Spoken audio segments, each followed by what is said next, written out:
Hi there, welcome back. So today's video, quick start with this one.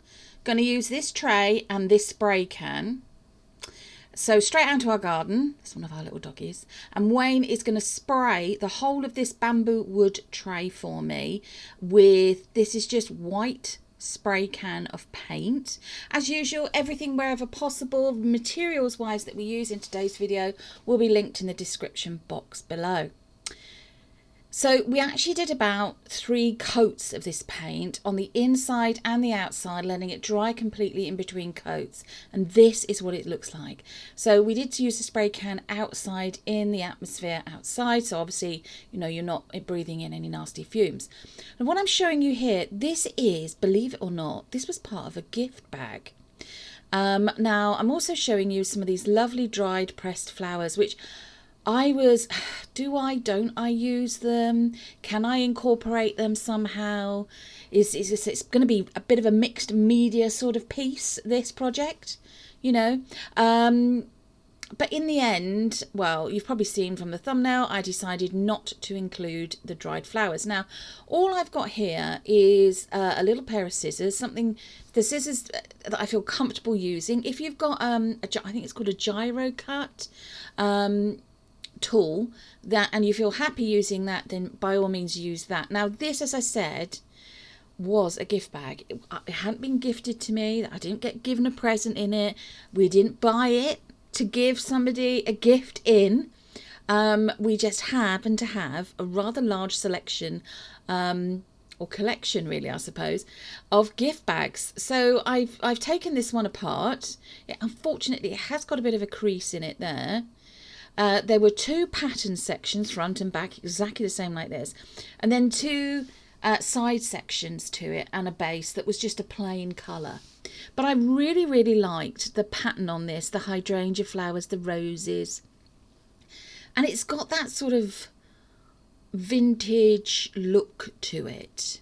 And I wanted to see whether or not I could achieve a good finish to this piece, incorporating one of these gift bags. Now, you've seen us use gift bags before, I'm sure, in other videos making coasters. What I should explain to you here is I did go in a bit closer with the scissors and cut in a little bit closer to that. I also used spray adhesive, again, material. The materials I've used in the video, sorry, teeth in, will be linked in the description box below. But this is Gorilla Glue. Of course, if you don't want to use that, don't. If you want to use Mod Podge, use Mod Podge. If you want to use a mixed, slightly watered down version of PVA glue with a bit of water, by all means use that. I'm just happy using this spray adhesive because I don't overdo it with the glue then. And I got a little bit of a habit of doing that. So I did spray it lightly. Now I didn't take it outside to spray it. I just gave it a few little quick sprays and decided how I wanted to place it in the tray and then put it down. Now that, to me, I'm thinking, this is working. This is already looking really good. What I just needed to check there was that where I'd been spraying it with glue, I wasn't then gluing the tray to my work surface area. So all I'm doing here, I'm just pressing down as best as possible on top of that cut out piece of gift bag down onto the tray, trying to get it to stick to the tray as much as possible, because obviously you want to do that. Now, I'm going to use 3 colours of acrylic paints and some micro brushes and maybe something else as well, which you'll see. I'm going to use a pottery sponge, actually. You'll see what I mean by this. This is a potter's sponge. They're round, they're quite dense. I've cut it into 4, and all I've done is I've squeezed out some of that like very, very pale, almost washed out, sagey, vintagey green coloured acrylic paint, and I'm dabbing I'm dabbing the sponge in it. And then I'm just making sure I haven't got too much. We're just going a bit, zoom in a bit. Here we are. Sorry about this. Honestly, the filming today, on this day, wasn't very good. Apologies. Can you see what I've done there with the paint? Now, it is very difficult to film this because the tray is such a pale background. It's all you're going to get. I realised that, to be honest, I shouldn't really have left this clip in because you know, it's not very good, but all you're seeing really is my hand. But hopefully you can just about see the difference that I'm trying to make. I'm trying to blend the main subject of the tray, the focal point, in with the outside of the tray, if that makes sense. I'm trying to blend the foreground in with the background. There we are. Shading. Let's try it that way. So you can see hopefully from there, as I say, apologies, the lighting we got isn't great. It's very subtle. So all I'm doing is just building up the colour. Yeah, and I think actually that colour matches quite well in with this design. Don't forget to go over the main part of the design as well, just to completely blend it all. Now this, I'm not having a frantic fit here. This was done on a time lapse because boy did it take some time to do. Now I also decided I wanted to decorate the inside part of the raised part of the tray where the handles are. Now you probably didn't notice there, I also went in with the pink, the red and the white mixed together to make a very pale pink. So it's looking, rather than looking like a stark white colour, it's now got more of a blended sense to it. As I say, I apologise, I'm probably not making myself very clear here, but all I'm literally trying to do is make this look a bit old, I suppose, a bit vintage. Old's probably not a very good way of describing it, but it got a bit of a vintage feel to it. A shabby chic, that's it. We'll go for shabby chic sort of style. And because, I mean, I kept building up colour, letting it dry, going back in with some more colour, which is literally what I'm doing here. You could, once your paint has completely dried, you could go in and add a little bit of gold leaf or silver leaf, if that is your thing, if that's what you wanted to do. And at this point I wasn't completely sure if I wanted to do that, but then I thought, this is Laura doing this video. Wouldn't be in my video if I didn't have a bit of gold somewhere. And I thought this stunning mica powder would be great. So all I'm going to do is I'm going to load up a little micro brush with some white acrylic paint, and I'm going to put it in the center of the flowers, so the center of the larger flowers. And then I also go in and do the little miniature very minute bits in the middle of the hydrangea flowers as well. The hydrangea ones are in the top left, in case you were wondering what hydrangeas were. So here we go, loaded up the brush here, and again I have no clue what the camera was getting up to on this day, but it's not focused. My apologies, but all you can just about make out what I'm doing. There we go. We've put a tiny bit of the white paint and then loading up the gold mica powder onto that other, and now this is a different mica brush, by the way, not using the same one in the paint as I am in the powder, and just dabbing it on where the paint is, just trying to add a bit more, building it up until you've got the level of colour that you want.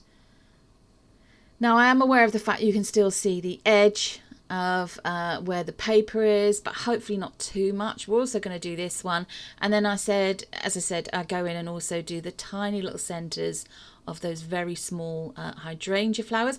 There is a bit of reddy pink paint there on the right, that's come off of my glove. I do just go in with one of the sponges I was using, a clean one, and literally just remove it with the sponge by dabbing this clean sponge on it, wiping it, clean sponge on it, and then wiping it, and it came off of it.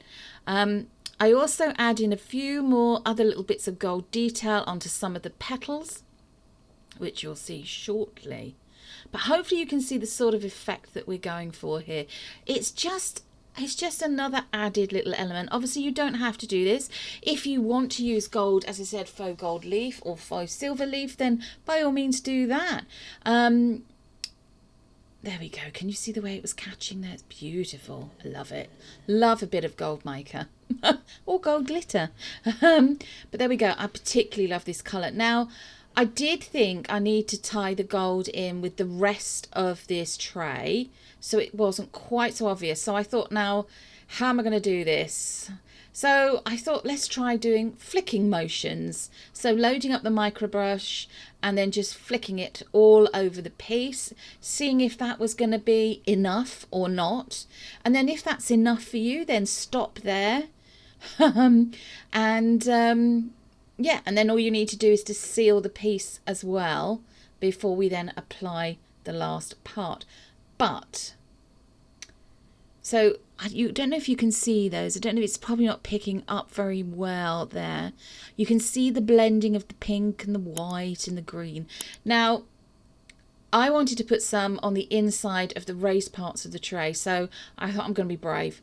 So I just literally stuck my gloved finger into the pot of mica powder and then very light motions forwards and backwards around the inside edge of the tray there, not forgetting to do the just up around the top ridge part there. Go, and a bit more. And then when I thought I'd got rid of all the mica off of my finger, I just went back in, reloaded it by putting it into the pot, and then just round the top edge there. As I said, you could use an acrylic marker pen. We particularly like the deco colour ones. Gold will look beautiful, silver will look stunning.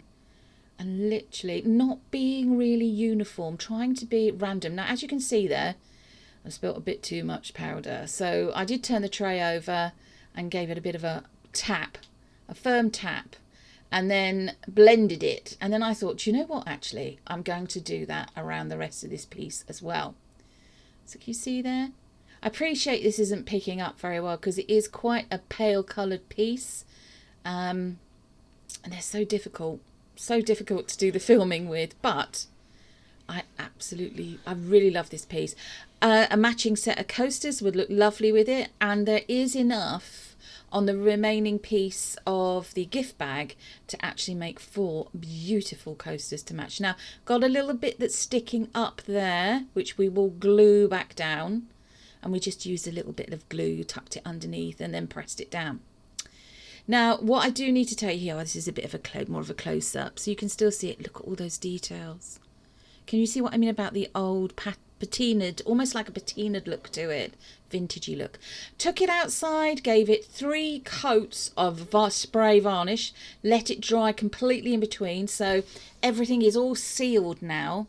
And then over the top, Wayne has mixed up some Tea Expert resin, 1:1 mixing ratio. He's put it through the bubble remover machine that we have. Again, that will be linked into the comments box below, and he's just poured in some resin there. Now this literally took about 150 mils. That's all of resin. Just making sure he's pouring all of it in. There we go. Because obviously you don't want to pour too much resin in because it might overflow where the handles are. So then once he was happy with that, all he's done is just picking up the tray, just tilting it to manipulate it. There we are, just manipulating the tray so the resin moves to the edges. Yeah, and just a bit more, so it's just touches the edges, then he moves it again, and he keeps doing that all the way around. He'll then put it down flat, and then he looked across the surface from looking straight down to looking at eye level to looking at the level that of his work surface as well. And what he is spritzing it with there is some isopropyl alcohol, and that's just to get rid of any surface bubbles. We let it cure for 2 days with it covered, so nothing got into it, and this is the final result. I feel like you've got a bit of an old world vintage feel going on there. I love the colour blending with the paint. I love the glass finish effect the resin gives it. I love those little pops of gold mica powder. It's just stunning. I'm really pleased with this piece. I hope you've enjoyed the video. Who knows, if we film the making of the coasters, we'll link that as well. We'll link this video into that one. But thank you for joining us today to watch the video. Don't forget to like, share and subscribe. We've got another video coming in a couple of days, 2 or 3 days or so. Why not tell us about what you've been up to this week? Thanks again, and we will see you all very soon. Bye-bye.